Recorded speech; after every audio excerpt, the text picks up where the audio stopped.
I think it is a rare occurrence even for the Hindustan Times Leadership Summit in all its years to have someone come to us after his company has made the kind of announcement it's just done. Walmart announced just a few hours ago that it would source 10 billion worth of products from India every year starting 2027. I think it's one of the biggest sourcing deals ever announced from India. It's a country we have a long and diverse history in.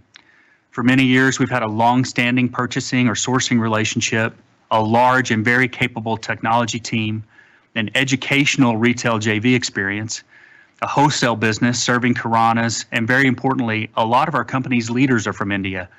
Some live and work in India, and many are working in our businesses across the world, including in the US.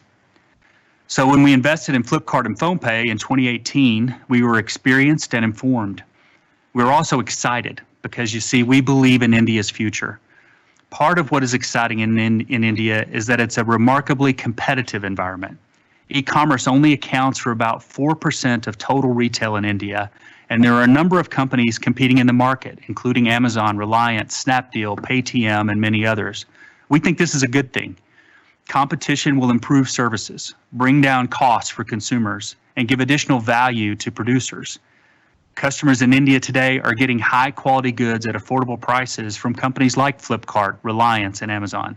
This competition will help local companies grow into global brands like Flipkart and PhonePe. Since our investment, we've been very impressed with how these homegrown leaders and tech companies have grown and performed. Our goal was to give them financial and other forms of support that would enable them to achieve their full potential, and they're well on their way. Flipkart's been the pioneer of e-commerce in India. It now has more than 300,000 sellers on its website, is driving convenience for suppliers and customers with a focus on greater adoption in Tier 2 and Tier 3 cities. As the platforms have become more robust, we've also been encouraged by the impressive work from our suppliers in India. They really stepped up when our customers needed it most. Take, for example, Manoj Kumar, whose business Panipat Bazaar sells handloom home furnishing products such as bed sheets, cushion covers, and doormats online. During the pandemic, his business was impacted, yet he pivoted and shifted his focus to face masks that were in high demand, meeting both the requirements of consumers while keeping his business afloat.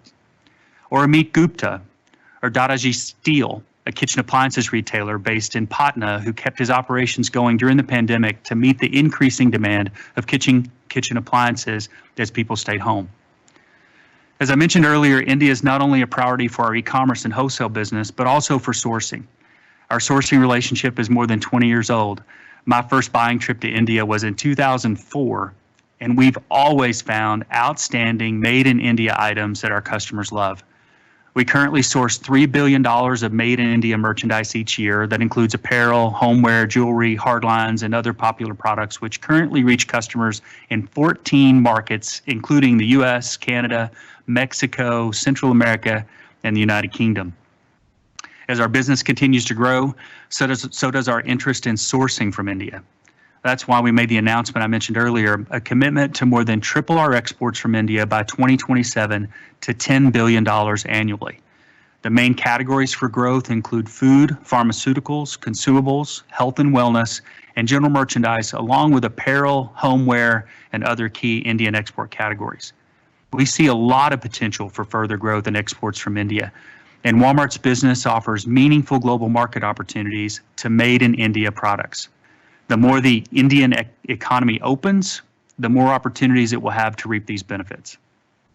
The theme of this conference is defining a new era. We believe India is entering a new era.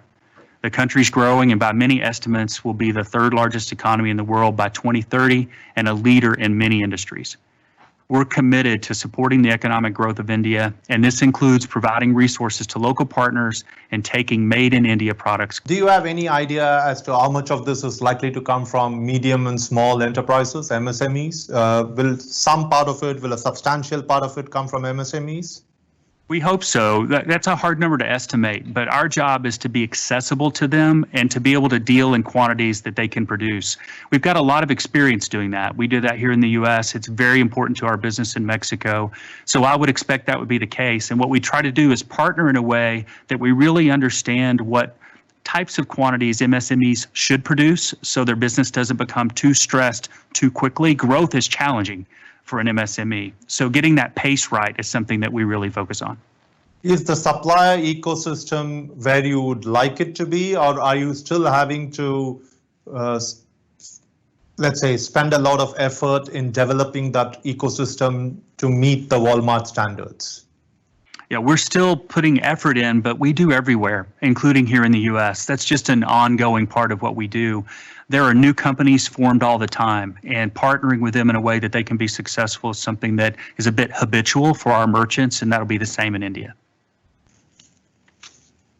When, again, I'm going to ask you for a specific number. I know it's going to be difficult, but when you say you're going to triple it, right now you're doing around 3 billion. Right. How many suppliers contribute to that 3 billion? Oh, I don't know that number. It'll be quite a few. You know, I think as you're trying to understand this, I think there'll be thousands of suppliers and producers that will emerge, some large, some small. And it's a bit like a living organism. It changes all the time. So it's not like we have a fixed number of how many suppliers we have. It's a very fluid part of our business. But it's quite likely that since you're now trebling the number to 10 billion, it's quite likely that you'll have tens of thousands of suppliers who are contributing to this. Yeah, that number will have to grow. And so I think one of the messages we're hoping to send today is that we're open for business and we want people that have great items to bring them to us. We're always looking for great merchandise. And so we're hoping this will generate even more suppliers than we've experienced before. We'll continue our existing relationships and add new relationships to it.